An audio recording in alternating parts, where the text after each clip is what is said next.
ਵਾਹਿਗੁਰੂ ਜੀ ਕਾ ਖਾਲਸਾ ਵਾਹਿਗੁਰੂ ਜੀ ਕੀ ਫਤਿਹ। North America news ਦੇਖ ਰਹੇ ਸਾਰੇ ਦਰਸ਼ਕਾਂ ਦਾ ਸਵਾਗਤ ਹੈ। ਮੈਂ ਹਾਂ ਗੁਰਿੰਦਰ ਸਿੰਘ। ਖਬਰਾਂ ਦੀ ਸ਼ੁਰੂਆਤ ਕਰ ਲੈਂਦੇ ਹਾਂ ਹੈਡਲਾਈਨਸ ਦੇ ਨਾਲ।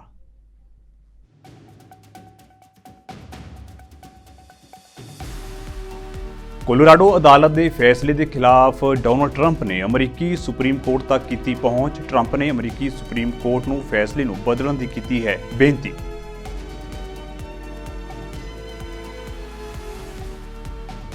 ਅਮਰੀਕੀ ਫੌਜ ਨੇ ਇਰਾਕ ਦੀ ਰਾਜਧਾਨੀ ਬਗਦਾਦ ਵਿੱਚ ਕੀਤਾ ਹਵਾਈ ਹਮਲਾ। ਪ੍ਰਮੁੱਖ ਈਰਾਨ ਸਮਰਥਿਤ ਮਿਲੀਸ਼ੀਆ ਨੇਤਾ ਦੀ ਮੌਤ, ਪੈਂਟਾਗਨ ਨੇ ਦਿੱਤੀ ਜਾਣਕਾਰੀ।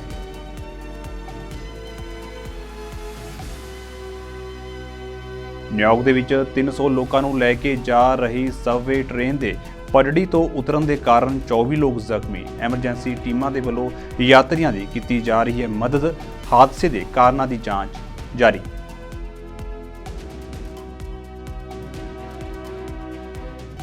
ਖਾਲਸਾ ਕਮਿਊਨਿਟੀ ਸਕੂਲ ਬਰੈਂਪਟਨ ਵਿਖੇ 5 ਦਿਨਾਂ ਦਾ ਲਗਾਇਆ ਗਿਆ ਗੁਰਮਤ ਕੈਂਪ। ਬੱਚਿਆਂ ਨੂੰ ਸਿੱਖ ਇਤਿਹਾਸ ਤੋਂ ਕਰਵਾਇਆ ਗਿਆ ਜਾਣੂ।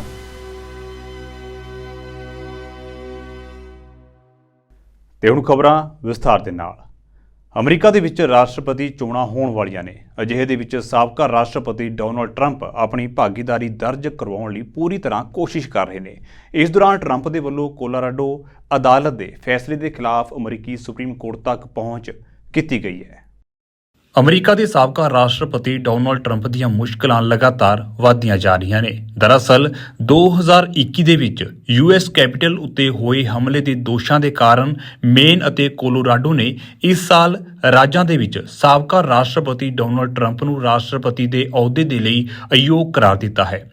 ਟਰੰਪ ਨੇ ਅਮਰੀਕੀ ਸੁਪਰੀਮ ਕੋਰਟ ਨੂੰ ਇਸ ਫੈਸਲੇ ਨੂੰ ਬਦਲਣ ਦੀ ਬੇਨਤੀ ਕੀਤੀ ਹੈ। ਟਰੰਪ ਦੇ ਵਕੀਲਾਂ ਦਾ ਕਹਿਣਾ ਹੈ ਕਿ ਕੋਲੋਰਾਡੋ ਦਾ ਫੈਸਲਾ ਸਹੀ ਨਹੀਂ ਹੈ ਅਤੇ ਇਹ ਸਹੀ ਨਹੀਂ ਹੋ ਸਕਦਾ। ਮਹੱਤਵਪੂਰਨ ਗੱਲ ਇਹ ਹੈ ਕਿ ਸੁਪਰੀਮ ਕੋਰਟ ਉੱਤੇ ਤੇਜ਼ੀ ਦੇ ਨਾਲ ਫੈਸਲਾ ਕਰਨ ਦੇ ਲਈ ਦਬਾਅ ਵਧ ਰਿਹਾ ਹੈ ਕਿ ਕੀ ਰਾਸ਼ਟਰਪਤੀ ਅਹੁਦੇ ਦੇ ਲਈ ਰਿਪਬਲਿਕਨ ਪਾਰਟੀ ਦੀ ਨਾਮਜ਼ਦਗੀ ਦੀ ਦੌੜ ਦੇ ਵਿੱਚ ਸਭ ਤੋਂ ਅੱਗੇ ਟਰੰਪ ਨੂੰ ਜਨਤਕ ਅਹੁਦਾ ਸੰਭਾਲਣ ਤੋਂ ਅਯੋਗ ਠਹਿਰਾਇਆ ਜਾ ਸਕਦਾ ਹੈ। ਇਸ ਦੌਰਾਨ ਹਾਈ ਕੋਰਟ ਵਿੱਚ ਹੋਰ ਮਾਮਲੇ ਟਰੰਪ ਦੇ ਖਿਲਾਫ ਸੰਘੀ ਅਪਰਾਧੀ ਕੇਸ ਨੂੰ ਪ੍ਰਭਾਵਿਤ ਕਰ ਸਕਦੇ ਨੇ। ਦੱਸ ਦਈਏ ਕਿ ਕੋਲੋਰਾਡੋ ਸੁਪਰੀਮ ਕੋਰਟ ਨੇ ਆਪਣੇ ਫੈਸਲੇ ਵਿੱਚ ਕਿਹਾ ਹੈ ਕਿ ਟਰੰਪ ਨੇ 6 ਜਨਵਰੀ 2021 ਨੂੰ ਆਪਣੇ ਸਮਰਥਕਾਂ ਨੂੰ ਭੜਕਾਉਣ ਦੇ ਲਈ ਕਾਫੀ ਕੁਝ ਕੀਤਾ। ਉਸਨੇ ਕੈਪੀਟਲ ਹਿੱਲ ਨੂੰ ਨਿਸ਼ਾਨਾ ਬਣਾਉਣ ਦੇ ਲਈ ਪ੍ਰਦਰਸ਼ਨਕਾਰੀਆਂ ਨੂੰ ਭੜਕਾਉਣ ਦੇ ਲਈ ਚੋਣ ਧੋਖਾਧੜੀ ਦੇ ਝੂਠੇ ਬਿਰਤਾਂਤ ਦਾ ਸਹਾਰਾ ਲਿਆ। ਉਸ ਦਾ ਕਈ ਵਾਰ ਲੋਕਾਂ ਨੂੰ ਸ਼ਾਂਤੀ ਬਣਾਈ ਰੱਖਣ ਲਈ ਕਹਿਣਾ ਉਹਨਾਂ ਦੀਆਂ ਗਲਤੀਆਂ ਨੂੰ ਠੀਕ ਨਹੀਂ ਕਰ ਸਕਦਾ। ਹਾਲਾਂਕਿ ਮਿਸ਼ੀਗਨ ਅਤੇ ਮਿਨੇਸੋਟਾ ਦੀਆਂ ਰਾਜ ਅਦਾਲਤਾਂ ਨੇ ਟਰੰਪ ਉੱਤੇ ਪਾਬੰਦੀ ਲਗਾਉਣ ਤੋਂ ਇਨਕਾਰ ਕਰ ਦਿੱਤਾ ਹੈ। Bureau report. ਅਮਰੀਕੀ ਫੌਜ ਨੇ ਇਰਾਕ ਦੀ ਰਾਜਧਾਨੀ ਬਗਦਾਦ ਵਿੱਚ ਇੱਕ ਹਵਾਈ ਹਮਲਾ ਕੀਤਾ, ਜਿਸ ਦੇ ਵਿੱਚ ਇੱਕ ਪ੍ਰਮੁੱਖ ਈਰਾਨ ਸਮਰਥਿਤ ਮਿਲੀਸ਼ੀਆ ਨੇਤਾ ਦੀ ਮੌਤ ਹੋ ਗਈ ਹੈ।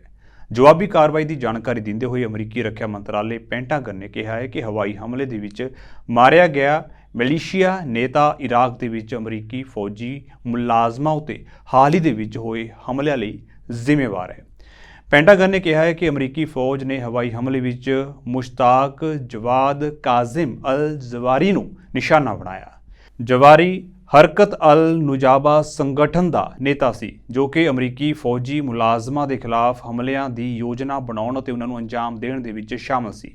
ਪੈਂਟਾਗਨ ਦੇ ਬੁਲਾਰੇ ਮੇਜਰ ਜਨਰਲ ਪੈਟਰਿਕ ਰਾਈਡਰ ਨੇ ਇਸ ਹਮਲੇ ਨੂੰ ਸਵੈ ਰੱਖਿਆ ਦੱਸਿਆ ਅਤੇ ਕਿਹਾ ਹੈ ਕਿ ਹਮਲੇ ਵਿੱਚ ਹਰਕਤ ਅਲ ਨੁਜਾਬਾ ਦਾ ਇੱਕ ਹੋਰ ਮੈਂਬਰ ਵੀ ਮਾਰਿਆ ਗਿਆ।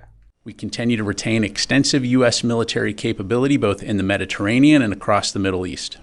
This includes the current deployment of the USS Dwight D. Eisenhower Carrier Strike Group to the Middle East, the deployment of additional cruisers and destroyers in the Mediterranean and Middle East, and the recent arrival of the USS Bataan and USS Carter Hall in the eastern Mediterranean Sea.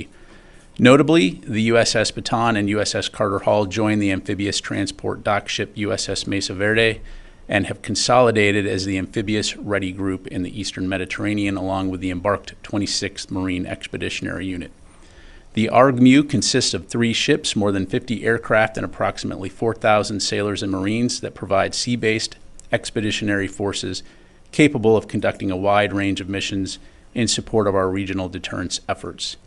As we have done since Hamas's brutal terrorist attack on October 7th, DoD will continue to leverage its collective force posture in the region to deter any state or non-state actor from escalating this crisis beyond Gaza. And finally, I can confirm that on January 4 at approximately 12 p.m. Iraq time, U.S. forces took necessary and proportionate action against Mushtaq Jawad Kazim al-Jawari, aka Abu Taqwa, who is a Harakat al-Najuba leader. Abu Taqwa was actively involved in planning and carrying out attacks against American personnel. The strike also killed another Han member. It is important to note that the strike was taken in self-defense, that no civilians were harmed, and that no infrastructure or facilities were struck. As you've heard us and others say within the U.S. government, we are approaching this from many different facets to include sanctions, but from a DoD standpoint, of course, working closely with the international community to establish a coalition to help deter Houthi efforts and reassure mariners as they transit this vital seaway in the Red Sea. So we're going to continue to work very hard at that. Deterrence in and of itself, presence is a deterrent in and of itself. ਪਾਬੰਦੀਆਂ ਤੇ ਨਿਰਯਾਤ ਨਿਯੰਤਰਣਾਂ ਕਾਰਨ ਰੂਸ ਵਿਸ਼ਵ ਪੱਧਰ ਉਤੇ ਕਿਵੇਂ ਅਲੱਗ-ਥਲੱਗ ਹੁੰਦਾ ਜਾ ਰਿਹਾ ਹੈ, ਇਸ ਨੂੰ ਉਜਾਗਰ ਕਰਦੇ ਹੋਏ ਵਾਈਟ ਹਾਊਸ ਨੇ ਕਿਹਾ ਹੈ ਕਿ ਉੱਤਰੀ ਕੋਰੀਆ ਯੂਕਰੇਨ ਉਤੇ ਹਮਲਾ ਕਰਨ ਦੇ ਲਈ ਰੂਸ ਨੂੰ ਬੈਲਿਸਟਿਕ ਮਿਜ਼ਾਈਲਾਂ ਪ੍ਰਦਾਨ ਕਰ ਰਿਹਾ ਹੈ। ਅਮਰੀਕਾ ਦੀ ਰਾਸ਼ਟਰੀ ਸੁਰੱਖਿਆ ਪਰਿਸ਼ਦ ਦੇ ਕੋਆਰਡੀਨੇਟਰ ਜੌਨ ਕਿਰਬੀ ਨੇ ਕਿਹਾ ਹੈ ਕਿ ਰੂਸ ਨੂੰ ਤੀਜੇ ਦੇਸ਼ਾਂ ਦਾ ਸਮਰਥਨ ਮਿਲ ਰਿਹਾ ਹੈ। ਉਹਨਾਂ ਕਿਹਾ ਹੈ ਕਿ ਰੂਸ ਵਿਸ਼ਵ ਪੱਧਰ ਉਤੇ ਅਲੱਗ-ਥਲੱਗ ਹੋ ਗਿਆ ਹੈ ਤੇ ਫੌਜੀ ਸਾਜ਼ੋ ਸਮਾਨ ਦੇ ਲਈ ਸਮਾਨ ਸੋਚ ਵਾਲੇ ਦੇਸ਼ਾਂ ਵਿੱਚ ਦੇਖਣ ਲਈ ਮਜਬੂਰ ਹੋ ਗਿਆ ਹੈ। ਕਿਰਬੀ ਨੇ ਕਿਹਾ ਹੈ ਕਿ ਸਾਡੀ ਜਾਣਕਾਰੀ ਤੋਂ ਪਤਾ ਚੱਲਦਾ ਹੈ ਕਿ ਕੋਰੀਆ ਨੇ ਹਾਲ ਹੀ ਦੇ ਵਿੱਚ ਰੂਸ ਨੂੰ ਬੈਲਿਸਟਿਕ ਮਿਜ਼ਾਈਲ ਲਾਂਚਰ ਅਤੇ ਕਈ ਬੈਲਿਸਟਿਕ ਮਿਜ਼ਾਈਲਾਂ ਦਿੱਤੀਆਂ ਸਨ। ਉਹਨਾਂ ਕਿਹਾ ਹੈ ਕਿ ਰੂਸ ਨੇ 2 ਜਨਵਰੀ ਨੂੰ ਯੂਕਰੇਨ ਉੱਤੇ ਉੱਤਰੀ ਕੋਰੀਆ ਦੀਆਂ ਕਈ ਬੈਲਿਸਟਿਕ ਮਿਜ਼ਾਈਲਾਂ ਲਾਂਚ ਕੀਤੀਆਂ ਸਨ ਅਤੇ ਅਮਰੀਕਾ ਅਜੇ ਵੀ ਇਨ੍ਹਾਂ ਵਾਧੂ ਮਿਜ਼ਾਈਲਾਂ ਦੇ ਪ੍ਰਭਾਵ ਦਾ ਮੁਲਾਂਕਣ ਕਰ ਰਿਹਾ ਹੈ। Due in part to our sanctions and export controls, Russia has become increasingly isolated on the world stage, and they've been forced to look to like-minded states for military equipment. As we've been warning publicly, one of those states is North Korea. Our information indicates that the Democratic People's Republic of Korea recently provided Russia with ballistic missile launchers and several ballistic missiles. On the 30th of December 2023, Russian forces launched at least one of these North Korean ballistic missiles into Ukraine. This missile appears to have landed in an open field in the Zaporizhia region. And we anticipate that Russia will use additional North Korean missiles to target Ukraine's civilian infrastructure and to kill innocent Ukrainian civilians. These North Korean ballistic missiles are capable of ranges of approximately 900 kilometers. That's about 550 miles. This is a significant and concerning escalation in the DPRK's support for Russia. Now, in return for its support, we assess that Pyongyang is seeking military assistance from Russia, including fighter aircraft, surface-to-air missiles, armored vehicles, ballistic missile production equipment or materials, and other advanced technologies. This would have concerning security implications for the Korean Peninsula and the Indo-Pacific region. We've also said publicly that Russia is seeking to acquire close-range ballistic missiles from Iran. At this time, we do not believe that Iran has delivered close-range ballistic missiles to Russia. However, the United States is concerned that Russian negotiations to acquire close-range ballistic missiles from Iran are actively advancing. According to press reporting, in September of 2023, Iran's Revolutionary Guard Corps, the IRGC, hosted Russian Defense Minister Shoigu in Iran and showcased its Ababil close-range ballistic missile and other missile systems. This event marked the first public display of ballistic missiles to a senior Russian official visiting Iran since February 2022. More recently, in mid-December, the IRGC Aerospace Force deployed multiple ballistic missile and missile support systems to a training area inside Iran for display to a visiting Russian delegation. New York ਦੇ ਵਿੱਚ Subway train ਦੇ ਪਟੜੀ ਤੋਂ ਉਤਰਨ ਕਾਰਨ 24 ਲੋਕਾਂ ਦੇ ਜ਼ਖਮੀ ਹੋਣ ਦੀ ਖਬਰ ਹੈ। ਮੈਟਰੋਪੋਲੀਟਨ ਟਰਾਂਸਪੋਰਟੇਸ਼ਨ ਅਥਾਰਟੀ ਦੇ ਅਧਿਕਾਰੀਆਂ ਦੇ ਅਨੁਸਾਰ ਮੈਨਹਟਨ ਵਿੱਚ ਵੈਸਟ 96 ਸਟਰੀਟ ਦੇ ਨੇੜੇ ਇੱਕ ਸਬਵੇ ਟ੍ਰੇਨ ਲਗਭਗ 300 ਲੋਕਾਂ ਨੂੰ ਲੈ ਕੇ ਜਾ ਰਹੀ ਇੱਕ ਵਰਕ ਟ੍ਰੇਨ ਦੇ ਨਾਲ ਟਕਰਾ ਗਈ, ਜਿਸ ਦੇ ਨਾਲ ਟ੍ਰੇਨ ਪਟੜੀ ਤੋਂ ਉਤਰ ਗਈ। ਅਧਿਕਾਰੀਆਂ ਨੇ ਕਿਹਾ ਹੈ ਕਿ ਇਸ ਸਮੇਂ ਸਾਜ਼ੋ ਸਮਾਨ ਦੀ ਅਸਫਲਤਾ ਦੇ ਕੋਈ ਸੰਕੇਤ ਨਹੀਂ ਮਿਲੇ ਨੇ ਅਤੇ ਜਾਂਚਕਰਤਾ ਜਾਂਚ ਕਰ ਰਹੇ ਨੇ। ਨਿਊਯਾਰਕ ਸਿਟੀ ਦੀ ਪੁਰਾਣੀ ਸਬਵੇ ਟ੍ਰੇਨ ਪ੍ਰਣਾਲੀ ਹਾਲ ਹੀ ਦੇ ਸਾਲਾਂ ਦੇ ਵਿੱਚ ਬਿਜਲੀ ਕਟੌਤੀ, ਸਿਗਨਲ ਦੇ ਵਿੱਚ ਗੜਬੜੀ ਅਤੇ ਹੋਰ ਗੜਬੜੀਆਂ ਨੂੰ ਲੈ ਕੇ ਸੰਘਰਸ਼ ਕਰ ਰਹੀ ਹੈ। ਮੈਟਰੋਪੋਲੀਟਨ ਟਰਾਂਸਪੋਰਟੇਸ਼ਨ ਅਥਾਰਟੀ ਨੇ ਕਿਹਾ ਹੈ ਕਿ ਐਮਰਜੈਂਸੀ ਟੀਮਾਂ ਯਾਤਰੀਆਂ ਦੀ ਮਦਦ ਕਰ ਰਹੀਆਂ ਹਨ। MTA.info and all of the social media which will have information about service when it is restored. As I said, that's expected sometime later today. Can't give you an exact time, but we're pretty far along in the process. I would just add that the train that had been vandalized and damaged and which was involved in this collision is still going to be down there. Even when we restore service partially, we're going to still have to do some work on that train that is down there, the second train that was involved in the collision, and that's why there's going to be a limited service pattern after we do get service restored. As I said, I want to thank the workforce that's been down there. As we always say, it's an army that steps up. There is a professional group at the MTA that specializes in re-railing in these kinds of accidents. They did an amazing job, and they continue to do work. A note about our service. Last night and through right now, we have deployed an extensive fleet of additional buses to make sure that folks in this corridor do have service and that they're able to get where they're going and move around. Not as fast as everybody expects with the great New York City subway, but there have been 75 buses out there since yesterday. Most of them are operating as shuttle buses along this corridor on the Broadway corridor that's been impacted by the loss of subway service. We've had a huge number of customer service personnel out there overnight, both station agents, the folks who have come out of the booths and are now interacting with customers every day, all day, and supplemental people as well to make sure we were getting information to our customers if they arrive at a station without a knowledge of what's going on. So huge progress that's been made. I did speak to the governor this morning and was in touch with her yesterday as well. She's very closely monitoring this. And a final note, we have begun the discussions with the NTSB, which is the National Transportation Safety Board, which is arriving. America ਦੇ Iowa ਸੂਬੇ ਦੇ ਵਿੱਚ ਸਰਦੀਆਂ ਦੀਆਂ ਛੁੱਟੀਆਂ ਤੋਂ ਬਾਅਦ school ਖੁੱਲ੍ਹਣ ਦੇ ਪਹਿਲੇ ਦਿਨ 17 ਸਾਲਾ ਵਿਦਿਆਰਥੀ ਨੇ ਗੋਲੀ ਚਲਾ ਦਿੱਤੀ, ਜਿਸ ਦੇ ਵਿੱਚ 6ਵੀਂ ਜਮਾਤ ਦੇ ਵਿਦਿਆਰਥੀ ਦੀ ਮੌਤ ਹੋ ਗਈ ਅਤੇ 5 ਹੋਰ ਜ਼ਖਮੀ ਹੋਏ ਨੇ। ਆਇਓਵਾ ਡਿਵੀਜ਼ਨ ਦੇ ਅਪਰਾਧਿਕ ਜਾਂਚ ਦੇ ਅਧਿਕਾਰੀ ਨੇ ਦੱਸਿਆ ਹੈ ਕਿ ਜਾਂਚਕਰਤਾਵਾਂ ਦਾ ਮੰਨਣਾ ਹੈ ਕਿ ਸ਼ੱਕੀ ਵਿਦਿਆਰਥੀ ਨੇ ਪੇਰੀ ਦੇ ਇੱਕ ਸਕੂਲ ਦੇ ਵਿੱਚ ਵੀ ਆਪਣੇ ਆਪ ਨੂੰ ਵੀ ਗੋਲੀ ਮਾਰ ਲਈ। ਅਧਿਕਾਰੀਆਂ ਨੇ ਸ਼ੂਟਰ ਦੀ ਪਹਿਚਾਣ 17 ਸਾਲਾ ਡਾਇਲਨ ਬਟਲਰ ਵਜੋਂ ਕੀਤੀ ਹੈ ਅਤੇ ਅਜੇ ਤੱਕ ਇਹ ਨਹੀਂ ਦੱਸਿਆ ਗਿਆ ਕਿ ਇਸ ਦਾ ਮਕਸਦ ਕੀ ਸੀ। ਮਾਮਲੇ ਦੀ ਜਾਂਚ ਚੱਲ ਰਹੀ ਹੈ। The Perry Police Department responded to an active shooter event at Perry High School. Meanwhile, Dallas County Communications was also receiving multiple 911 calls of an active shooter at the high school. Perry police officers responded within minutes. They immediately made entry and witnessed students and faculty either sheltering in place or running from the school. Once inside, they located multiple individuals with gunshot wounds. Officers immediately attempted to locate the source of the threat and quickly found what appeared to be the shooter with a self-inflicted gunshot wound. As additional officers responded, a systematic search of the school took place. Officers located during the search of the school an improvised explosive device. The state fire marshal and the Bureau of Alcohol, Tobacco, and Firearms rendered the device safe. Numerous officers from multiple agencies were able to secure the school and verify no additional threats. At the same time, first responders were rendering aid to the victims, who were later transported to area hospitals. The shooter has been identified as 17-year-old Dylan Butler, a student at Perry High School. Butler was armed with a pump-action shotgun and a small caliber handgun. Butler also made a number of social media posts in and around the time of the shooting. Law enforcement is working to secure those pieces of evidence. All evidence thus far suggests that Butler acted alone. There are 6 victims, one of them who is deceased.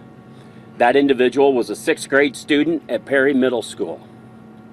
The other 5 are being treated at area hospitals. 4 of the surviving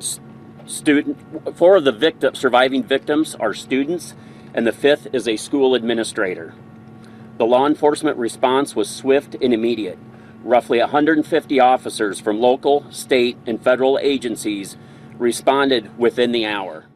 ਚਾਰ ਸਾਹਿਬਜ਼ਾਦਿਆਂ ਅਤੇ ਮਾਤਾ ਗੁਜਰ ਕੌਰ ਜੀ ਦੀ ਅਦੁੱਤੀ ਸ਼ਹਾਦਤ ਅਤੇ ਨਵੇਂ ਸਾਲ ਨੂੰ ਲੈ ਕੇ ਕੈਨੇਡਾ ਦੇ ਕੈਲਗਰੀ ਫਾਲਕਨ ਤੋਂ MLA ਪਰਮਜੀਤ ਸਿੰਘ ਬੋਪਰਾਏ ਪੰਜਾਬ ਦੇ ਗੁਰਦੁਆਰਾ ਸ੍ਰੀ ਫਤਿਹਗੜ੍ਹ ਸਾਹਿਬ ਵਿਖੇ ਨਤਮਸਤਕ ਹੋਏ ਨੇ, ਜਿੱਥੇ ਗੁਰਦੁਆਰਾ ਸ੍ਰੀ ਫਤਿਹਗੜ੍ਹ ਸਾਹਿਬ ਦੇ ਹੈੱਡ ਗ੍ਰੰਥੀ ਭਾਈ ਹਰਪਾਲ ਸਿੰਘ ਦੇ ਵੱਲੋਂ ਉਹਨਾਂ ਨੂੰ ਸਨਮਾਨਿਤ ਕੀਤਾ ਗਿਆ। ਇਸ ਮੌਕੇ ਸ਼੍ਰੋਮਣੀ ਅਕਾਲੀ ਦਲ ਦੇ ਹਲਕਾ ਅਮਲੋਹ ਦੇ ਇੰਚਾਰਜ ਅਤੇ ਹੋਰ ਆਗੂ ਵੀ ਇਸ ਮੌਕੇ ਸ਼ਾਮਲ ਹੋਏ।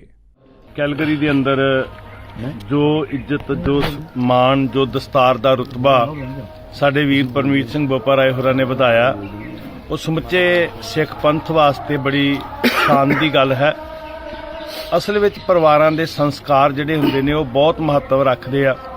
ਜਦੋਂ ਇਸ ਪਰਿਵਾਰ ਵਿੱਚ ਜਾਈਦਾ ਕੈਲਗਰੀ ਦੀ ਧਰਤੀ ਤੇ ਸਿੱਖੀ ਦਾ ਰੰਗ ਵੇਖਣ ਨੂੰ ਮਿਲਦਾ, ਮਨ ਸੰਤੁਸ਼ਟ ਹੁੰਦਾ। ਤੋ ਉਸੇ ਸਿੱਖੀ ਦੀ ਮਹਿਕ ਦਾ ਸਦਕਾ ਦੁਨੀਆ ਭਰ ਵਿੱਚ ਸਾਡੇ ਵੀਰ ਜੋ ਇੱਜ਼ਤ ਪਾ ਰਹੇ ਆ, ਇਹ ਗੁਰੂ ਸਾਹਿਬ ਦੀ ਵਡਿਆਈ ਹੈ ਜੋ ਮਹਾਰਾਜ ਨੇ ਸਾਨੂੰ ਨਿਮਰਤਾ, ਹਲੀਮੀ, ਪਿਆਰ, ਪਰਉਪਕਾਰ ਦੀ ਦਾਤ ਦਿੱਤੀ ਹੈ। ਤੇ ਇਹ ਗੁਣ ਜਿੰਨੀ ਦੇਰ ਅਸੀਂ ਸਾਂਭ ਕੇ ਰੱਖਦੇ ਹਾਂ, ਸਾਰੀ ਦੁਨੀਆ ਵਿੱਚ ਅਸੀਂ ਆਪਣੀ ਵੀ ਸੋਭਾ ਪਾਵਾਂਗੇ ਔਰ ਕੌਮ ਦਾ ਵੀ ਸਿਰ ਉੱਚਾ ਕਰਾਂਗੇ। ਸੋ ਅੱਜ ਸ਼੍ਰੀ ਫਤਿਹਗੜ੍ਹ ਸਾਹਿਬ ਦੀ ਧਰਤੀ ਤੇ ਧੰਨ ਬਾਬਾ ਜ਼ੋਰਾਵਰ ਸਿੰਘ ਜੀ, ਧੰਨ ਬਾਬਾ ਫਤਿਹ ਸਿੰਘ, ਧੰਨ ਮਾਤ ਗੁਜਰ ਕੌਰ ਜੀ ਦੇ ਦਰ ਦੇ ਉੱਤੇ ਇੱਕ ਨਿਮਾਣੇ ਸੇਵਕ ਵਾਂਗ ਜਾਚਕ ਬਣ ਕੇ ਵੀਰ ਪਰਮਜੀਤ ਸਿੰਘ ਜੀ ਅੱਜ ਆਏ ਆ। ਸਾਨੂੰ ਬੜੀ ਸੰਤੁਸ਼ਟੀ, ਖੁਸ਼ੀ ਹੋਈ ਆ। ਅੱਜ ਆਪਾਂ ਸ੍ਰੀ ਫਤਿਹਗੜ੍ਹ ਸਾਹਿਬ ਧੰਨ ਧੰਨ ਬਾਬਾ ਜ਼ੋਰਾਵਰ ਸਿੰਘ ਜੀ ਤੇ ਧੰਨ ਧੰਨ ਬਾਬਾ ਫਤਿਹ ਸਿੰਘ ਜੀ, ਧੰਨ ਧੰਨ ਮਾਤਾ ਗੁਜਰ ਕੌਰ ਜੀ ਦੇ ਸਥਾਨ ਦੇ ਉੱਪਰ ਆਪਾਂ ਸ਼ੁਕਰਾਨੇ ਦੀ ਅਰਦਾਸ ਕਰਨ ਆਏ ਆ ਜੀ। ਤੇ ਮਹਾਰਾਜ ਨੇ ਬੜੀ ਕਿਰਪਾ ਕੀਤੀ, ਸ਼ਹੀਦ ਸਿੰਘਾਂ ਨੇ ਬੜੀ ਕਿਰਪਾ ਕੀਤੀ ਆ, ਆਪਾਂ ਨੂੰ ਉੱਥੇ MLA ਦੀ ਜਿਹੜੀ ਫਤਿਹ ਬਖਸ਼ੀ ਹੈ ਜੀ। ਤੇ ਮਹਾਰਾਜ ਕਿਰਪਾ ਕਰਨ ਆਪਾਂ ਤੋਂ ਸੇਵਾ ਲੈਣ ਤੇ ਨਾਲ ਗਿਆਨੀ ਹਰਪਾਲ ਸਿੰਘ ਜੀ ਉਹਨਾਂ ਦਾ ਬਹੁਤ ਬਹੁਤ ਧੰਨਵਾਦ ਜਿਨ੍ਹਾਂ ਨੇ ਮਾਣ ਬਖਸ਼ਿਆ। ਤੇ ਬਾਬਾ ਜੀ ਕੋਲੇ ਵੀ ਅਰਦਾਸ ਬੇਨਤੀ ਕਰਾਉਣੀ ਹੈ ਕਿ ਮਹਾਰਾਜ ਇਸੇ ਤਰ੍ਹਾਂ ਕਿਰਪਾ ਕਰਨ ਤੇ ਕੌਮ ਦੀ, ਪੰਥ ਦੀ ਚੜ੍ਹਦੀ ਕਲਾ ਵਾਸਤੇ ਦਾਸਰਿਆਂ ਤੋਂ ਸੇਵਾ ਲੈ ਲੈਣ। ਖਾਲਸਾ ਕਮਿਊਨਿਟੀ ਸਕੂਲ ਬਰੈਂਪਟਨ ਵਿਖੇ 5 ਦਿਨਾਂ ਦਾ ਸਿੱਖੀ ਅੰਗੇਜਮੈਂਟ ਕੈਂਪ ਦਾ ਪ੍ਰਬੰਧ ਕੀਤਾ ਗਿਆ। ਇਸ ਕੈਂਪ ਦਾ ਪ੍ਰਬੰਧ ਭਾਈ ਗੁਲਜ਼ਾਰ ਸਿੰਘ ਦੇ ਵੱਲੋਂ ਕੀਤਾ ਗਿਆ, ਜਿੱਥੇ ਸਕੂਲੀ ਬੱਚਿਆਂ ਨੂੰ ਗੁਰਮਤਿ ਕਾਉਂਸਲਿੰਗ ਦਿੱਤੀ ਗਈ।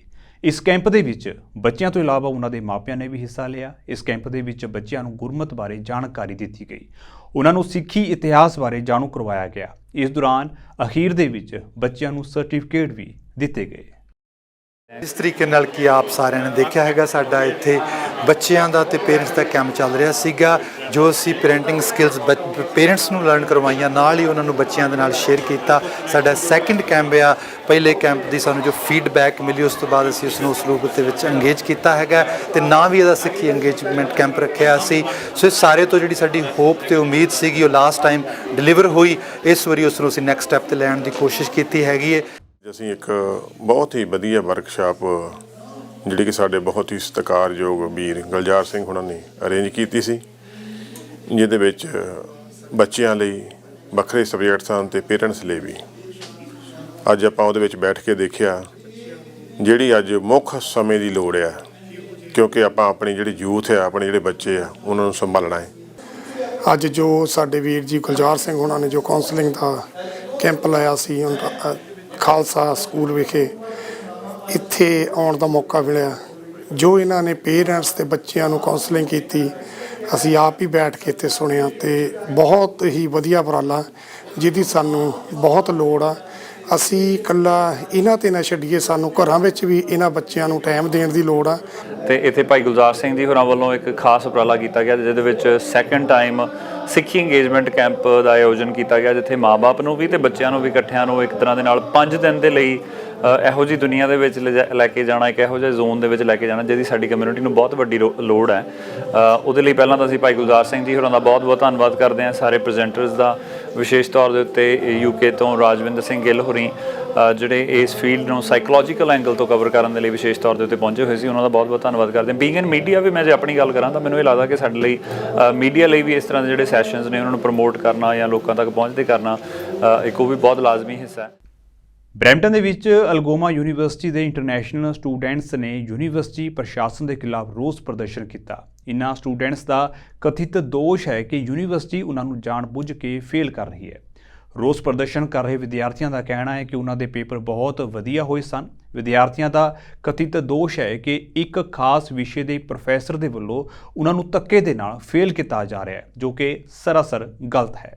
ਇਹਦਾ ਮਤਲਬ ਇਹ ਹੈ ਸਰ, ਜਦੋਂ ਅਸੀਂ ਆਪਦੇ ਇੱਕ ਸੈਮ ਕੰਪਲੀਟ ਕਰ ਲਿਆ, ਸੈਕਿੰਡ ਸੈਮ ਦੇ ਵਿੱਚ ਸਾਨੂੰ ਇੱਕ ਸਬਜੈਕਟ ਦੇ ਵਿੱਚ ਇਹਨਾਂ ਨੇ ਬੈਕ ਦੇਤੀ।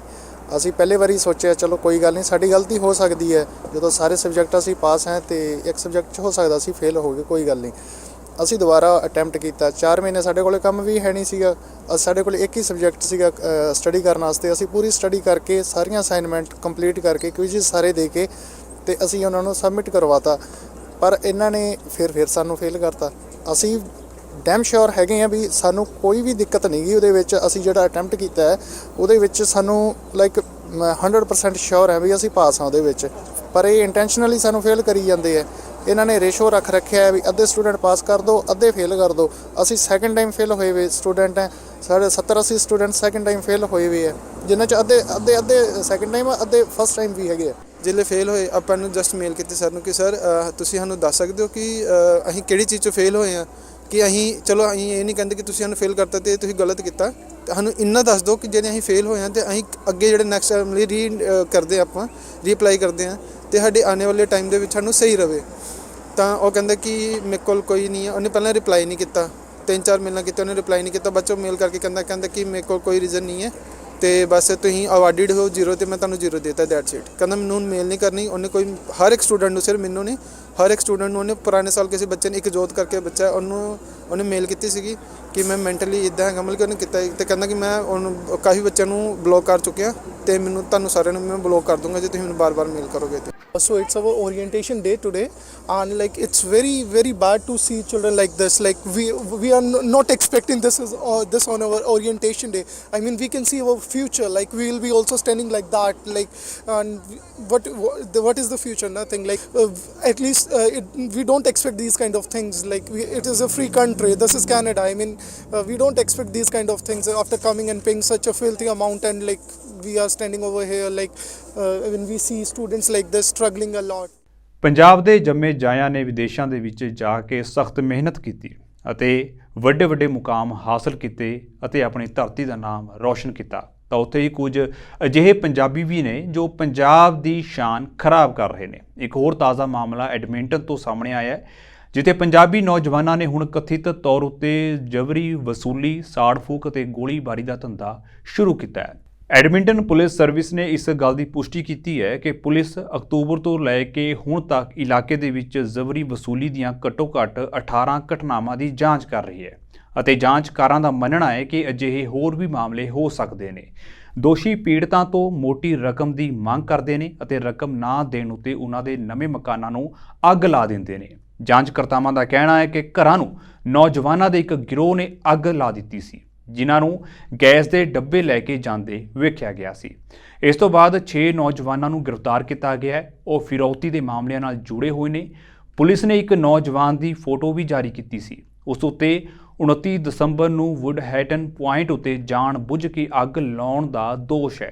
ਇਸ ਤੋਂ ਪਹਿਲਾਂ ਸਥਾਨਕ ਮੀਡੀਆ ਰਿਪੋਰਟਾਂ ਵਿੱਚ ਕਿਹਾ ਗਿਆ ਸੀ ਕਿ ਦੱਖਣੀ ਏਸ਼ੀਆਈ ਵਪਾਰਕ ਭਾਈਚਾਰੇ ਦੇ ਮੈਂਬਰਾਂ ਨੂੰ WhatsApp ਜਾਂ ਸੋਸ਼ਲ ਮੀਡੀਆ ਰਾਹੀਂ ਵੱਡੀ ਰਕਮ ਦੇ ਭੁਗਤਾਨ ਦੀ ਮੰਗ ਕਰਨ ਵਾਲੇ ਸੰਦੇਸ਼ ਮਿਲੇ ਸਨ। ਜੇਕਰ ਪੀੜਤ ਭੁਗਤਾਨ ਨਹੀਂ ਕਰਦਾ ਹੈ ਤਾਂ ਉਹਨਾਂ ਦੇ ਨਵੇਂ ਬਣੇ ਮਕਾਨਾਂ ਨੂੰ ਅੱਗ ਲਾ ਦਿੱਤੀ ਜਾਂਦੀ ਹੈ। ਜਾਂਦੇ ਇੱਕ ਵਾਰ ਫਿਰ ਤੋਂ ਨਜ਼ਰ ਮਾਰ ਲੈਂਦੇ ਹਾਂ ਹੈਡਲਾਈਨਸ ਉੱਤੇ।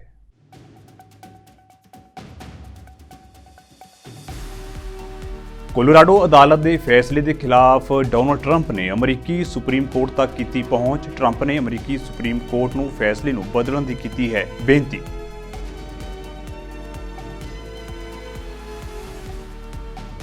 ਅਮਰੀਕੀ ਫੌਜ ਨੇ ਇਰਾਕ ਦੀ ਰਾਜਧਾਨੀ ਬਗਦਾਦ ਵਿੱਚ ਕੀਤਾ ਹਵਾਈ ਹਮਲਾ। ਪ੍ਰਮੁੱਖ ਈਰਾਨ ਸਮਰਥਿਤ ਮਿਲੀਸ਼ੀਆ ਨੇਤਾ ਦੀ ਮੌਤ, ਪੈਂਟਾਗਨ ਨੇ ਦਿੱਤੀ ਜਾਣਕਾਰੀ।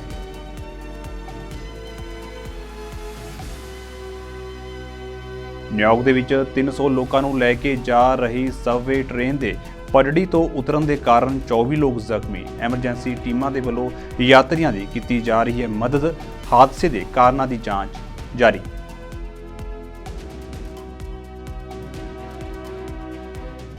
ਖਾਲਸਾ ਕਮਿਊਨਿਟੀ ਸਕੂਲ ਬਰੈਂਪਟਨ ਵਿਖੇ 5 ਦਿਨਾਂ ਦਾ ਲਗਾਇਆ ਗਿਆ ਗੁਰਮਤਿ ਕੈਂਪ। ਬੱਚਿਆਂ ਨੂੰ ਸਿੱਖ ਇਤਿਹਾਸ ਤੋਂ ਕਰਵਾਇਆ ਗਿਆ ਜਾਣੂ। ਸੋ ਫਿਲਹਾਲ ਦੇ ਲਈ ਨਾਰਥ ਅਮਰੀਕਾ ਨਿਊਜ਼ ਦੇ ਵਿੱਚ ਇੰਨਾ ਹੀ, ਤੇ ਹੁਣ ਮੈਨੂੰ ਇਜਾਜ਼ਤ ਦਿਓ। ਵਾਹਿਗੁਰੂ ਜੀ ਕਾ ਖਾਲਸਾ, ਵਾਹਿਗੁਰੂ ਜੀ ਕੀ ਫਤਿਹ।